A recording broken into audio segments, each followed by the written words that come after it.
Assalamualaikum warahmatullahi wabarakatuh. Kami dari kelompok 6 ingin mempresentasikan hasil tugas kami yang beranggotakan Amalia Azmi Askia, Faras Rizkianto, Muhammad Yuda Yuliansyah, dan Muhammad Dafa Idam.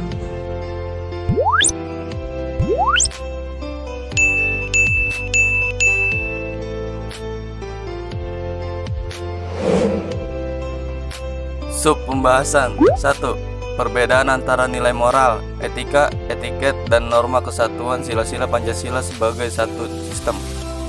2. Etika sebagai filsafat moral. 3. Pengertian sistem etika dan sistem etika Pancasila. 4. Pentingnya Pancasila sebagai sistem etika.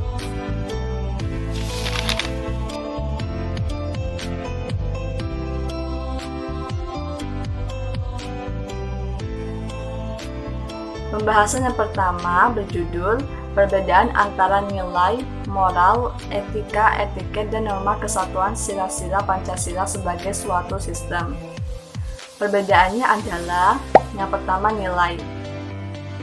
Nilai sebagai suatu sistem merupakan salah satu wujud kebudayaan di samping sistem sosial dan karya.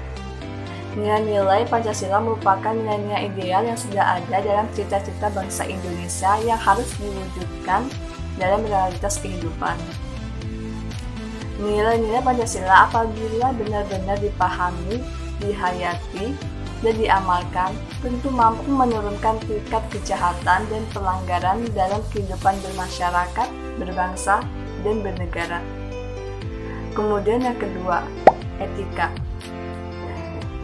Etika Pancasila adalah etika yang mendasarkan penilaian baik dan buruk pada nilai-nilai Pancasila, yaitu nilai ketuhanan, nilai kemanusiaan, nilai persatuan, nilai kerakyatan, dan nilai keadilan.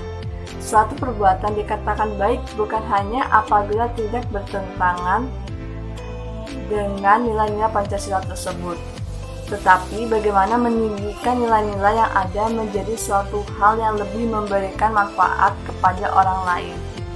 Etika lebih mengacu ke filsafat moral yang merupakan kajian kritis tentang baik dan buruk.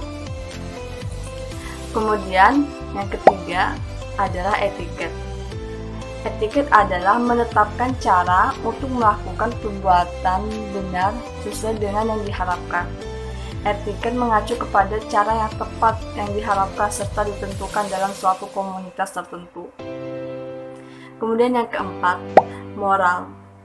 Moral adalah ajaran tentang hal yang baik dan buruk yang menyangkut tingkah laku dan perbuatan manusia. Seorang yang taat kepada aturan-aturan, kaidah-kaidah, dan norma yang berlaku dalam masyarakatnya dianggap sesuai dan bertindak benar secara moral. Moral secara jelas merupakan hal-hal yang berkaitan dengan proses sosialisasi.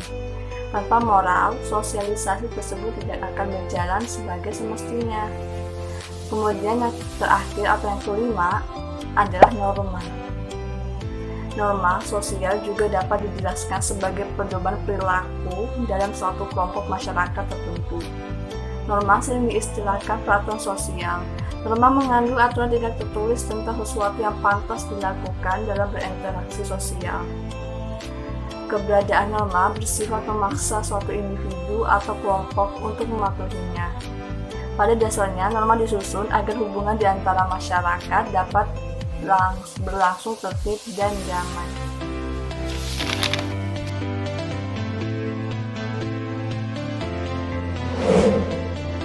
Etika sebagai filsafat moral. Waktu di mana etika dikembangkan sebagai kajian ilmu pengetahuan filsafat moral, dan waktu di mana etika dapat dikaji sebagai pedoman perilaku bagi manusia. Etika berasal dari kata ethos dalam bahasa Yunani kuno, yang berarti kebiasaan, adat, akhlak, watak, perasaan, sikap, atau cara berpikir.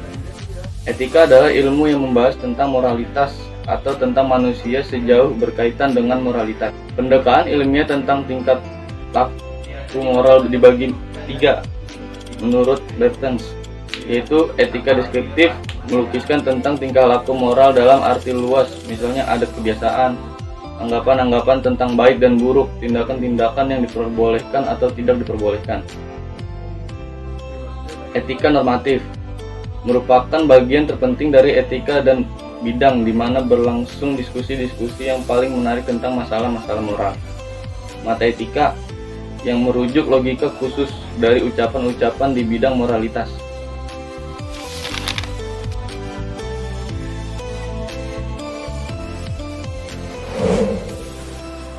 Sistem etika dimengerti sebagai pemikiran filosofis mengenai segala sesuatu yang dianggap baik atau buruk dalam perilaku manusia. Terdapat 3 aliran etika dalam bidang filsafat. Yang pertama ada etika keutamaan atau etika kebajikan, yang kedua ada etika teleologis, dan yang ketiga ada etika deontologis. Etika keutamaan atau etika kebajikan artinya mempelajari tentang perbuatan manusia itu baik atau buruk. Etika kebajikan ini mengarahkan perhatiannya kepada keberadaan manusia, lebih menekankan pada saya harus menjadi orang yang bagaimana. Beberapa watak yang terkandung dalam nilai keutamaan adalah baik hati, kesatria, belas kasih, terus terang, bersahabat, murah hati, bernalar, percaya diri, penguasaan diri, sadar, suka bekerja sama, berani, santun, jujur, terampil, adil, setia, bersahaja, disiplin, mandiri, bijaksana, peduli, dan toleran. Jadi kurang lebih ada sekitar 20 watak yang terkandung dalam nilai keutamaan. Berikutnya ada etika teleologis. Etika ini adalah teori yang menyatakan bahwa hasil dari tindakan moral menentukan nilai tindakan atau kebenaran tindakan dan dilawankan dengan kewajiban. Jadi, apabila seseorang yang mungkin berniat sangat baik atau mengikuti asas-asas moral yang tertinggi, akan tetapi hasil tindakan moral itu berbahaya atau jelek, maka tindakan tersebut dinilai secara moral sebagai tindakan yang tidak etis. Etika teleologis ini menganggap nilai moral dari suatu tindakan dinilai berdasarkan pada efektivitas tindakan tersebut dalam mencapai tujuannya. Etika teleologis ini juga menganggap bahwa di dalamnya kebenaran dan kesalahan suatu tindakan dinilai berdasarkan tujuan akhir yang diinginkan. Etika teleologis dibagi menjadi 3 aliran, meliputi eudaimonisme, hedonisme, dan utilitarianisme. Eudaimonisme ini adalah pandangan hidup yang menganggap kebahagiaan sebagai tujuan segala tindak tanduk manusia. Sedangkan hedonisme adalah pandangan hidup yang menganggap bahwa orang akan menjadi bahagia dengan mencari kebahagiaan sebanyak mungkin dan sedapat mungkin, menghindari perasaan-perasaan yang menyakitkan. Utilitarianisme adalah suatu teori dari segi etika normatif yang menyatakan bahwa suatu tindakan yang patut adalah yang memaksimalkan penggunaan. Yang terakhir tadi adalah etika deontologis. Etika deontologis adalah teori etis yang bersangkutan dengan kewajiban moral sebagai hal yang benar dan bukannya membicarakan tujuan atau akibat. Etika Pancasila adalah cabang filsafat yang dijabarkan dari sila-sila Pancasila untuk mengatur perilaku kehidupan bermasyarakat, berbangsa, dan bernegara di Indonesia. Oleh karena itu, dalam etika Pancasila terkandung nilai-nilai ketuhanan, kemanusiaan, persatuan, kerakyatan, dan keadilan. Kelima nilai tersebut membentuk perilaku manusia Indonesia dalam semua aspek kehidupannya. Yang pertama adalah sila ketuhanan, mengandung dimensi moral berupa nilai spiritualitas yang mendekatkan diri manusia kepada Sang Pencipta dan ketaatan kepada nilai agama yang dianutnya. Yang kedua ada sila kemanusiaan, mengandung dimensi humanus, artinya menjadikan manusia lebih manusiawi, yaitu upaya meningkatkan kualitas kemanusiaan dalam pergaulan antar sesama. Yang ketiga ada sila persatuan, mengandung dimensi nilai solidaritas, rasa kebersamaan, dan cinta tanah air. Berikutnya ada sila kerakyatan, mengandung dimensi nilai berupa sikap menghargai orang lain, mau mendengar pendapat orang lain, dan tidak memaksakan kehendak kepada orang lain. Dan yang terakhir, sila keadilan, mengandung dimensi nilai mau peduli atas nasib orang lain, serta kesediaan membantu kesulitan orang lain.